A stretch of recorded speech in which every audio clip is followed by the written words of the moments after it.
নমস্কার বন্ধুরা, কেমন আছেন সবাই? আশা করব আপনারা সকলে খুব ভালো আছেন। আমার মিষ্টু ক্রিয়েশন চ্যানেলে একটি ব্লগে আপনাদের সকলকে জানাই অনেক অনেক স্বাগত। গত 12ই মে ছিল নার্সেস ডে, আর সেই উপলক্ষে আমাদের হসপিটালে ছোট্ট করে একটু অনুষ্ঠান আয়োজন হয়েছিল।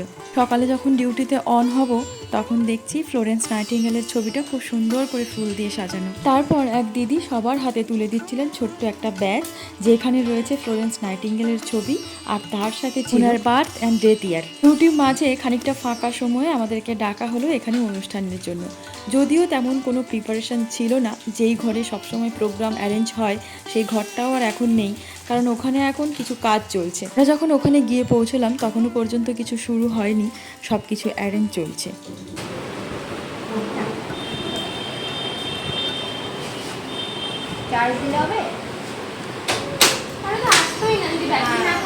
ব্যাস কিছু সময়ের মধ্যেই আমরা সবাই এক হলাম প্রোগ্রামের জন্য। তবে আমরা সমস্ত নার্সিং স্টাফরা এক হতে পারিনি, তার কারণ সবাই তো ডিউটিতে রয়েছেন, তাই ডিউটি ছেড়ে এখানে আসাটা পসিবল হয়নি। যারা হাতে একটু সময় পেয়েছি বাকি স্টাফদেরকে রেখে অল্টারনেট করে আমরা এসেছি এখানে।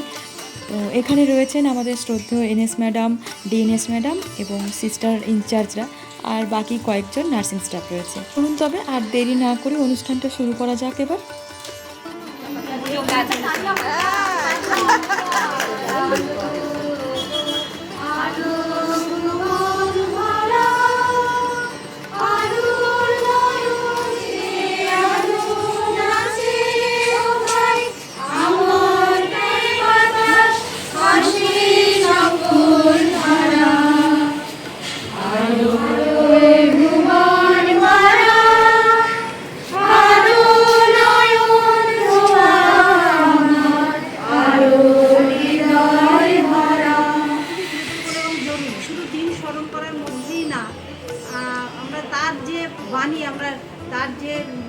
বাণী আমরা পাঠ করি যখন আমরা এই নার্সের জীবনে ঢুকি, সেই কথাগুলো যদি আমরা অক্ষরে অক্ষরে পালন করতে পারি। আমরা জানি তিনি একটা কত বড় মানে ঘরের মানুষ এবং কত শিক্ষিত, তার কিন্তু সেই ইগো নেই। তারা যেই তখন আমাদের এত নিজে আগেই ঠিক করেছিল যে ইনফেকশন কন্ট্রোল আজকে আমরা তাকে মাথায় করে রাখবো, এবং তার সেই বাণী যদি আমরা, তার সেই কাজ যদি আমরা ফলো করতে পারি, অনুসরণ করতে পারি, তবেই আমাদের তার প্রতি শ্রদ্ধা জানানো হবে। শুধু আমাদের একটা দিনের উদযাপন না, আমরা যেন প্রতিদিন প্রতিনিয়তই যেন তাকে স্মরণ করে আমরা চলতে পারি। এই বলে শেষ করছি। আপনারা সবাই কিছু কিছু বলুন তার সম্বন্ধে আজকের দিনে।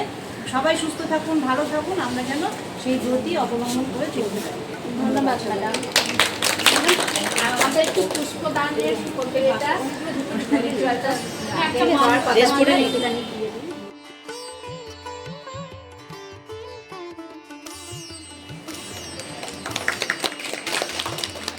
সবাইকে করছি, আহ্বান জানাচ্ছি এই দিনের সম্পর্কে কিছু বলতে চাও বা কোনো গান বা কিছু স্পেশাল কিছু করার জন্য, কারণ আমরা আলাদা করে কিছু ঠিক করিনি, যেমন ভাবে হ্যাঁ একদম নিজেদের মতো করে বলার জন্য। আমি জানি ইমার্জেন্সি মেয়েরা এসে ডিউটি করে, আমরা হ্যাঁ ওই আমরা সবসময় করি। হ্যাঁ আমি ম্যাডাম যখন বলেছেন কিছু বলা উচিত, উনি আনপ্রেফার, এটা আমাদের মানে নার্সিং পিরিয়ড থেকেই অভ্যস্ত, আনপ্রেফার থাকলেও খুব সুন্দর করে গুছিয়ে বলা বা পারফর্ম করা। আজকে এম্পাওয়ারমেন্ট মানে স্যালারি বাড়িয়ে দেওয়া, আমি যেটা মনে করি এম্পাওয়ারমেন্ট মানে আমাদের নলেজ, স্কিল, মরালিটিস, মরাল ভ্যালিউজ, এইগুলো আমরা যারা আই থিঙ্ক কি 2004, 5, 6 পর্যন্ত যারা পাস আউট, তাদের মধ্যে ওই ফ্লোটা, ওই ট্রেন্ডটা ছিল, যেটা আমরা নার্সেস বইটা থেকে পড়েছি বা নার্সিং ফাউন্ডেশনে যেগুলো পড়েছি, ওই এথিক্যাল ভ্যালিউসগুলো আমরা কিন্তু ওই ফ্লোটা মেনটেন করেছি। তারপর থেকে আমি নিজেও 2005-এর আছি, মানে পুরোনো নেই, তারা যদি স্কিল ধরে না বেরোয় অটোমেটিক্যালি সে যখনই একটা ভুল কাজ করবে, ওয়ার্ডে গিয়ে একটা প্রাণহানিকর কাজ করলো বা একটা ওয়ার্ডে ইনস্ট্রুমেন্ট চেনে না, জানে না, তাকে প্রপারলি ইউটিলাইজ করতে পারলো না, ড্যামেজ করে দিল, তাহলে পুরো সিস্টেম ইনচার্জ থেকে এনএস অফিস সব জায়গাতেই কিন্তু সেই মানে দড়ি ধরে টান মারো টান রাজা হবে খান খান, নার্সিং প্রফেশনটাই খান খান হয়ে যাবে, হচ্ছে ন্যাচারালি। এটা আমরা কিন্তু ফিল করছি, আমিও ওয়ার্ড ইনচার্জ ছিলাম। তো এই মানে ডিজাস্টারটাকে কিন্তু রেস্কিউ করার রেসপন্সিবিলিটিটা আমাদের কামিং ইয়ং জেনারেশনদের কাছে মানে মোস্ট আর্নেস্ট রিকোয়েস্ট করব, please and please go through study and practice. এটা করতে হবে নিজেদের। এখন স্মার্টফোন আছে, আমাদের সময় ছিল না, আমরা ডিকশনারি খুলেই পড়তাম। স্মার্টফোন আছে, নতুন নতুন অনেক মেশিনারি জিনিস আসছে, আপডেটেড নলেজগুলো। আগে WHO থেকে আসতো, ট্রেনিং ইনস্টিটিউশনে এলে জানতে পারতাম। এখন স্মার্টফোনে গ্রুপে সবাই যা যা চেঞ্জ হচ্ছে প্রোটোকল, একটা হ্যান্ড ওয়াশিংয়েরই প্রোটোকল যদি আসে, সেটারও যদি কিছু চেঞ্জ হয়, কোভিড আমাদের যেমন শিখিয়েছে তেমনি অনেক কিছু জিনিস আমাদের করতে হবে।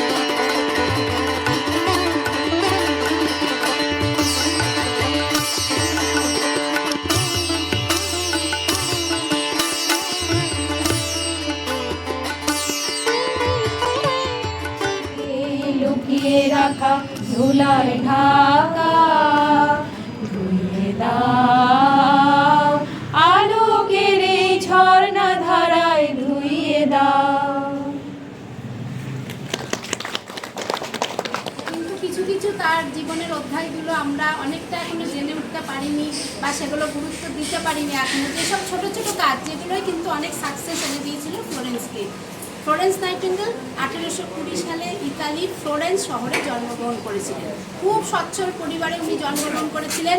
উনি যখন এসেছিলেন পৃথিবীতে তখন কিন্তু নার্সিংকে লোকজন কিন্তু খুব একটা ভালো চোখে দেখতো না, মানে সম্ভ্রান্তকারের মহিলারা কেউ কিন্তু নার্সিং করতো না।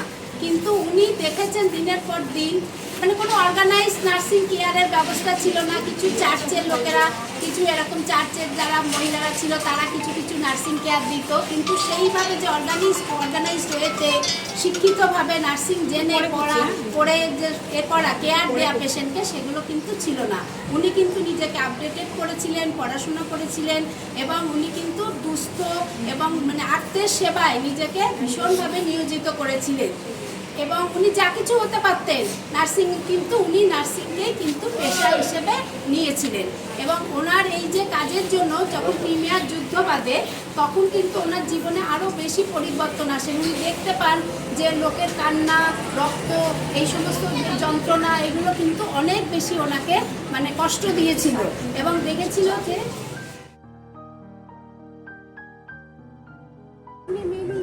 যেন মাতার স্তন্য সুধা ধারে নবীন জীবন দেয় সেথায় তরু তৃণ যত মাটির বাসি হতে ওঠে গানের মতো। তোমার কাছে এবার মাগো মরণ হতে যেন যাবে গানের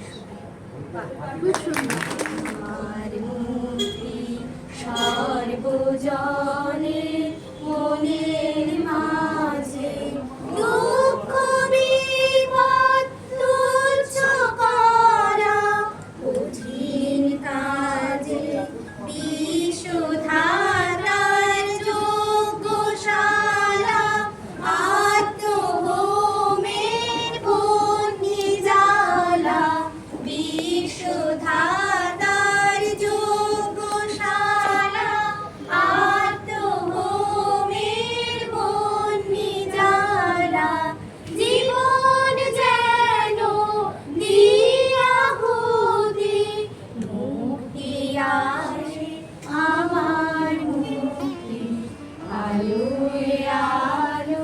কেমন লাগলো আমাদের এই ছোট্ট অনুষ্ঠান জানাতে ভুলবেন না কিন্তু। আজ তবে থাক, আবার আপনাদের সাথে দেখা হচ্ছে পরবর্তী কোনো ভিডিওতে। ততক্ষণ সবাই ভালো থাকবেন আর সুস্থ থাকবেন।